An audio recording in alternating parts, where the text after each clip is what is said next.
বন্ধুরা আজকে দেখাবো আমি একজন নতুন ছাত্র দিয়ে পার্কিং করাচ্ছি। তার পার্কিং সিস্টেমটা কি আপনাদেরকে বলতেছি। ফার্স্ট টাইম বাড়ি থেকে গাড়িটা আপনি সোজা করে পার্কিংয়ে ঢুকাবেন। পার্কিং দিকে যেতে যেতে আপনার কত নম্বর পার্কিং সেটা খেয়াল রাখবেন।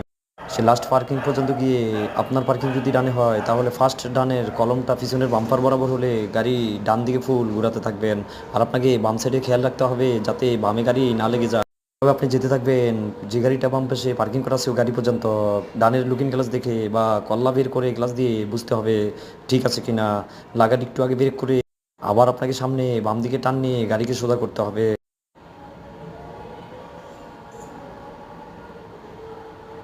যেমন এই ছেলেটি ডান দিকে ফার্স্ট টাইম গাড়িটার সাথে গাড়িকে পার্কিং করতেছে, তারপরে দেখতেছেন আস্তে আস্তে সে পিছনের দিকে যাচ্ছে কিন্তু অলরেডি তার পার্কিং হয়ে গেছে।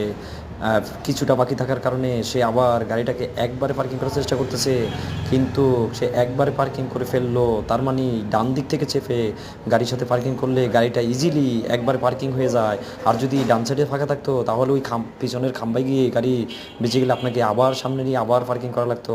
তাই বন্ধুরা আজকের পার্কিংটা কেমন হলো?